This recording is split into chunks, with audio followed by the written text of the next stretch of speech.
Welcome to the Real True American Patriot. We are reclaiming patriotism from the far right, who have appropriated it for their own narrow nationalist interests. Just in time for the 250th anniversary of the founding of the Republic. You have no doubt heard on May 7th, a federal judge released Jeffrey Epstein's apparent suicide note. Actually, it was written before what turned out to be a failed suicide attempt, again apparent.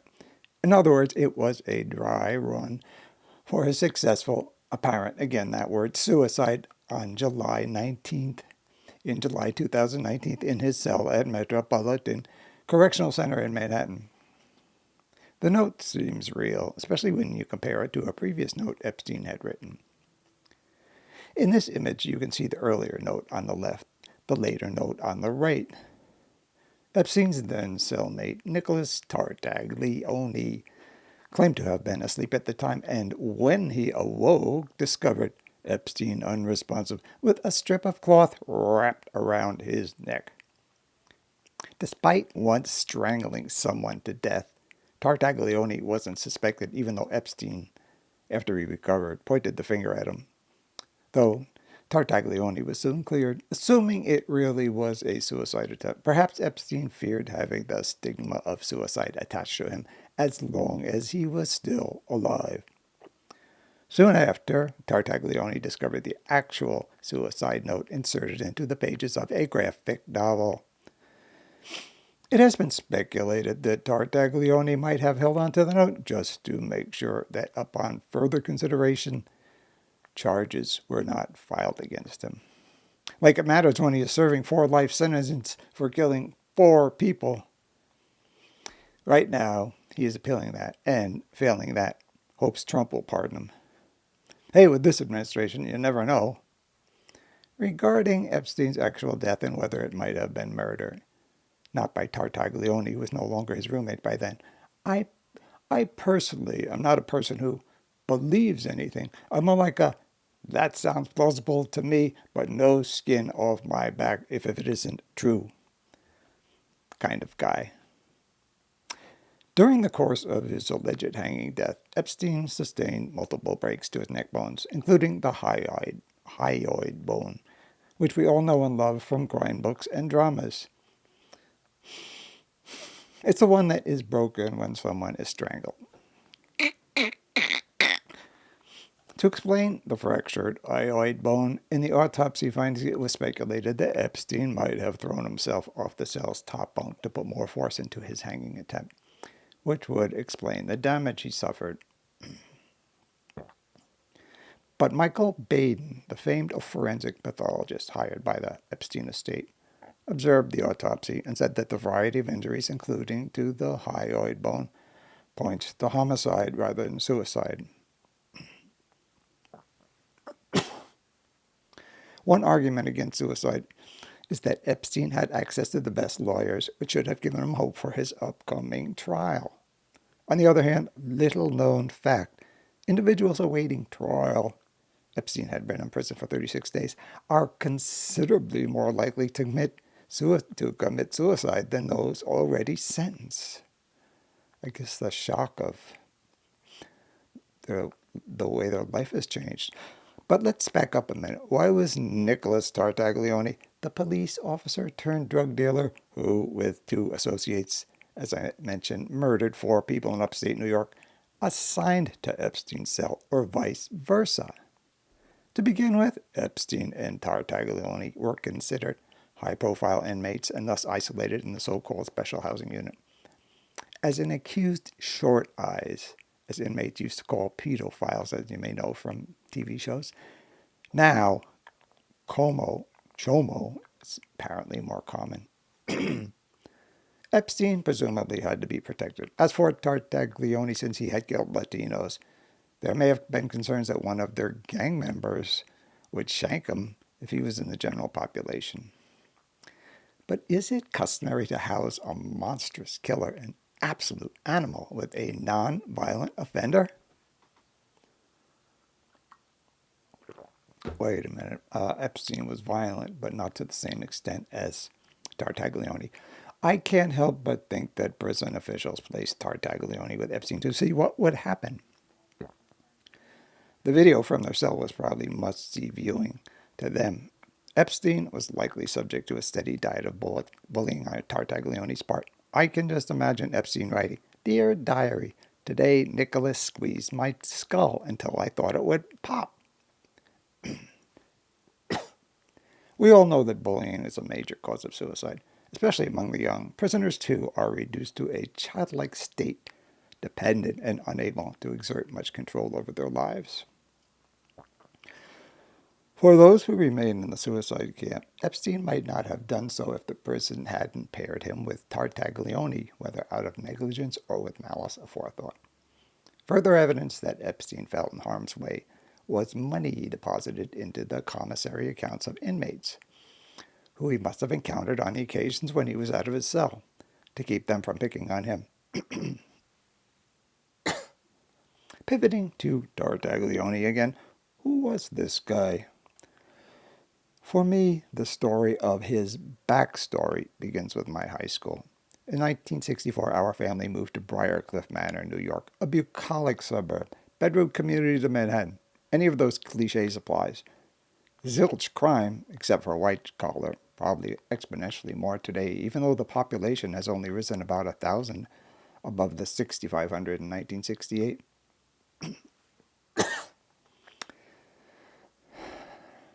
Coincidentally, Briarcliff is home to one of Trump's golf courses. One of the sports legends of Briarcliff High School, just to point out, this is Westchester, New York. One of the sports legends of Briarcliff High School, which my brothers and I attended, if that term can be used with a small school legend, that is, sports legend, was a basketball star named Clay Tiffany, who graduated shortly before my time there. Perhaps because of mental illness, he never did much with his life until he reached his 50s, when he began his own show on public access TV. Sort of the YouTube of its day, the 1990s that was. Tiffany named the show Dirge for the Charlatans. Dirge for the Charlatans, a name as grave as it was pretentious, since it was mostly about small-town affairs. A man named Michael Calderwood, who must have lived in the area and, like me, watched the show, wrote of him, edited slightly, open quote, "Clay Tiffany's unusual appearance and voice were the epitome of a smirk.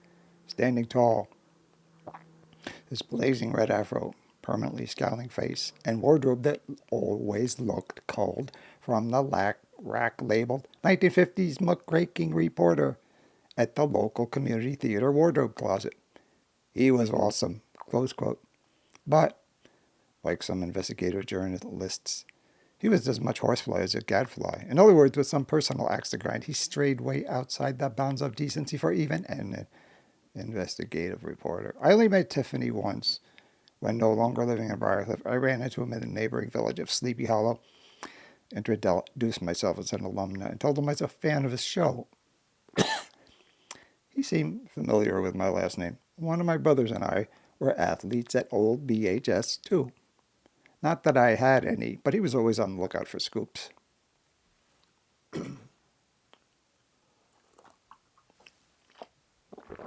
In her book, Shielded, How the Police Become Untouchable. Now there's a provocative title. Shielded, How the Police Become Untouchable. UCLA professor Joanna Schwartz used what was about to happen to Tiffany shortly after I met him as an example of the premise of her book. She recounted how, in 1997, he was pulled over by a newly hired Briarcliff Manor police officer. Nick Tartaglione was a musclehead with a record of violence in previous jobs, who was more likely to be found somewhere like Yonkers or in a small southern town than in an upscale suburb. Apparently aware of what a pain in the butt Tiffany had become to local officials, maybe in an attempt to butter up the police brass, he threatened Tiffany and roughed him up. But, as you can imagine, you no more wanted to mess with Clay Tiffany than with Officer Tartaglione, who, naturally, became the subject of future Dirge for the Charlatans episodes.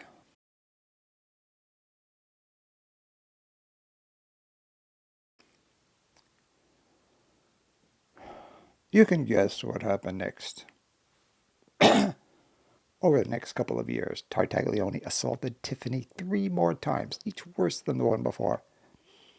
Finally, on July 17, 1999, Tartaglione arrested Tiffany after the latter finished his usual nightly swim in the Hudson River. Not my cup of tea, but the Hudson had been substantially cleaned up, thanks in part to, of all people, Robert F. Kennedy Jr.? Tartaglione charged Tiffany with assaulting a police officer, resisting arrest, and trespassing. Then, in one final brutal beating, he broke Tiffany's nose and several ribs, landing him in the hospital. I remember watching an episode of Dirge for the Charlatans, in which Tiffany was filmed in his hospital bed. Holy crap, was he messed up with all the bruising and swelling. Afterwards, refusing to investigate the incident were the Briarcliff Police and Westchester County District Attorney Jeanine Pirro, now United States Attorney for the District of Columbia, a.k.a., excuse the ethnic stereotyping, Judge Box of Wine.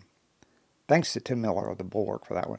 But soon the FBI became involved. It turned into a legal saga, triangulating between Tiffany Tartaglione and the Briarcliff Police Department. It's too long to recount here, but you can read about it on Tartaglione's Wikipedia page. Also, if you are interested, there was actually an episode of Dirge for the Charlatans on YouTube, which attracted much attention, many views, in the wake of Tartaglione's newfound fame. I mean infamy. Eventually, Tiffany accepted a $200,000 settlement from Tartaglione. I guess he had no choice. He was unemployed. I think he lived in his mother's house. But this is what piqued the interest of the aforementioned UCLA professor Joanna Schwartz. She figured the money to pay off Tiffany, to settle with Tiffany, was coming from the then fired Tartaglione. He was later reinstated, like I said, part of the long saga. But the town of Briarcliff Manor revealed that its insurance company had covered it. Schwartz writes, slightly edited, open quote, I was shocked. Why would Briarcliff Manor's insurer pay 6 figures to settle a case against an officer they had fired who was acting outside the scope of their employment? Close quote. Unfortunately, one needs to buy her book, again titled Shielded, How the Police Became Touchable, to find out why. Of course, it got worse with Tartaglione, much worse. Ultimately, he left the Briarcliff police force, moved upstate, and embarked on an exciting new career, dealing cocaine. That got derailed when, in a financial dispute, he and 2 associates murdered the 4 people, who I twice mentioned. As I also mentioned, he personally strangled one. The other 3 were executed by gunshot and buried on his own property. One can't help but conclude that he isn't the sharpest tool in the shed, or a few cards short of a full deck. Take your pick on those kinds of cliches. Ultimately, in 2024, he was convicted and sentenced to 4 life sentences. 4 life terms.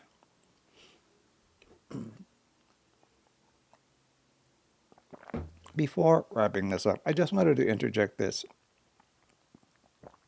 In 2023, the story of Clay Tiffany, Nicholas Tartaglione, and Jeffrey Epstein caught the eye of Emmy Award-winning producer Gary Cohen, who created sports documentaries for ESPN's acclaimed 30 for 30 series. Have you ever seen any of those? He called Tiffany a true citizen journalist, who he saw as a vanishing species. Cohen said, open quote, it's this erosion of citizen journalists that creates the need for Clay Tiffany, and the object lesson is Tartaglione. Clay was screaming that Tartaglione was a rogue cop before he was a drug dealer. He was an inconvenient truth to the system. Though Cohen's interest never led to a film, though, hence mine. Finally, what is the significance of Nicholas Tartaglione to the Epstein epic? Well, think of it this way. Assuming you accept the suicide explanation, if prison officials hadn't let Tartaglione terrorize him, Epstein may have lived to reveal his secrets in a plea deal. the identity of the guests to his island who abused the girls he trafficked, the extent of his trafficking operation, and names of more of the people involved, his relation to foreign governments, and what percentage of his money was obtained illegally. Oh, I don't know all of it. And most of Trump's involvement, which might have prevented his re-election. Headed it off at the pass. Thanks, Nick, for leaving this black cloud hanging over the nation.